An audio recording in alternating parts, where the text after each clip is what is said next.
Татарстан Мәгариф министрлыгы быелның февраль айыннан башлап балалар бакчаларында дәүләт телен өйрәтүгә яңа тәртип кертә. Аның нигезендә 7 яшенә җиткәндә татар баласы ким дигәндә 65 урыс сүзе, ә урыс баласы 65 татар сүзен белергә тиеш. Казанның 316 балалар бакчасында бу программаны түземсезлек белән көтәләр, чөнки аның нигезендә балаларны мультимедиа аша телгә өйрәтү каралган. Безнең максатыбыз менә балаларны, рус балаларын татар телендә мустақил аралашуга өйрәтү. Яңа программаны мин сезгә әйтә алмыйм, ягъни безгә әле алар килеп җитмәгәннәр. Ул яңа әсбаплар. Без аны бик көтәбез. Онда мультфильмнар да балаларга булырга тиеш. Онда эш дәфтәрләре дә бар дип ишеткәнек. Февраль ахырында һәр балалар бакчасында алар кизергә тиешләрендә шулай. Эльвира Гыйләшетдинова сүзләренчә 65 сүз ул аз. Бездә балалар инде 4-5 яшендә күбрәк сүз белә ди ул.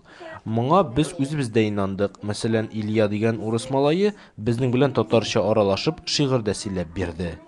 Мәсәлән, Илюша. Син әтиәң белән ничек сөйләшәсең гаиләдә? Папа әти русчик, әни татар. Эти они ми абы әби бабай хәмбер пәси безнең иде без җидәү безнең пәси җидәчесе. Эльвира Гыйләшетдинова сүзләренчә, алар әлегә бу программаны күрмәгән. Шуңа да бу 65 сүзнең нинди сүзләр икәнен һәм балаларга нинди мультфильм, аудиоязмалар әзерләнгәнен әлегә әйтә алмыйбыз ди. Әлегә исә бакчада балаларга беренче аралашуда иң мөһим сүзләр өйрәтелә. Безнең балалар бакчасында татар теле дәресләре атнага 3 дип каралган. Уртанчылар төркемнән башлап атнага 3 көн бара. Шулай ук рус теле дәресләрдән безнең балалар бакчасында 2 милли татар төркемнәре эшләп килә. Мин шуларда рус теле дәресләре алып барам. Ә инде рус группаларында татар теле дәресләре алып барам. Дәрестә күбрәк уен оештырырга тырышабыз. Инде балалар бик теләп уйныйлар. Бүген дә менә сез күрдегез, ничек алар кибет уены яратып уйныйлар. Әкиятләрне сәхнәләштерә яраталар. Татар халык уеннарны уйныйбыз. Тәрбиячеләр балаларга кечкенәдән үк шигырь аша ике телне белүнең мөһимлеген дә аңлаталар. Мәсәлән, Илвина исемле кыз шул турыда шигырь дә сөйләде. Татарча да яхшы бел, русча да яхшы бел. Икесе дә безнең өчен иң кирәкле затлы тел. Шулай ук без Раил исемле малай белән дә аралаштык. Минем исемем Раил. Ә син әтиәнең исемен ничек алар белән ничек сөйләшәсең гаиләдә? Абы русча, әни татарча. Мин үзем татарча, русча. Ә менә татар телендә нәрсәләр өйрәнәсез? Ошыймы сиңа татар теле? Еши.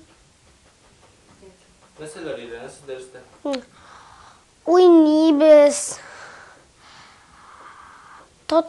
Татарча сөйләшергә өйрәнәбез. Үскәч кем булырга телисең?